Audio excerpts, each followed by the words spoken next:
I work the night shift at the Southfield Inn. Other than handling late check-ins, I'm supposed to keep an eye on the security footage.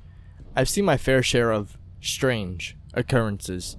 Drunk kids trying to break into the pool area at 2 a.m., a sweet little old lady having sex with her husband in the elevator, but nothing like last night.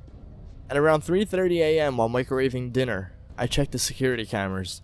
To my surprise, there were two people, a man and a woman, getting on the elevator. The man was wearing a tattered leather jacket and black gloves. The woman had blonde hair and pink lipstick.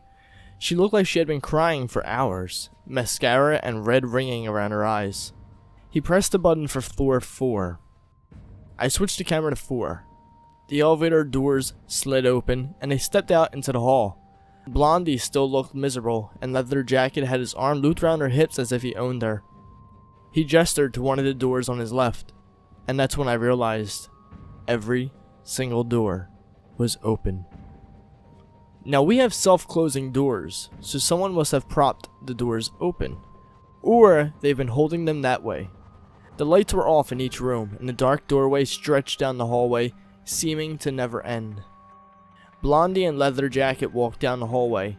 He was saying something to her, and she was slowly nodding, but I couldn't tell what. Now I knew some of these rooms were occupied, so why weren't they doing anything? Why weren't they fluttering around in confusion, asking who the hell opened their door at 3:30 a.m.? But I didn't have much time to wonder, because the lights flickered and then went out. The screen was black. My heart was pounding now, so loudly that I could hear it in the silence of the room. I shook the mouse with my sweaty fingers, as if that could somehow prod the lights back on. Finally, they flicked back on. All the doors were closed now. But now, leather jacket was carrying something. A small bag. It must have been filled with something heavy because he leaned to one side as he continued down the hallway. They got back in the elevator. Blondie was sobbing now, her head in her hands. He turned to her and began talking. I turned on the microphone and listened.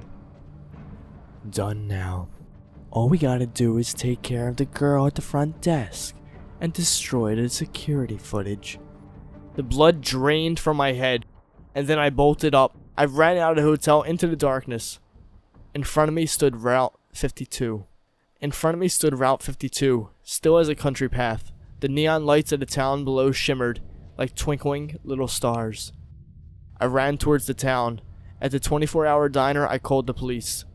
When they got there, Blondie and leather jacket were gone, as was the security footage, and every single person who occupied floor 4 was missing. The Loud family on their way to Disney World, the Don Juan and his 2 lady friends, the old lady with the dog, and the Metallica guy with the loud headphones. All vanished. They did find one thing though, a Southfield napkin written in pink lipstick were the words, "Help me," and below it, an address.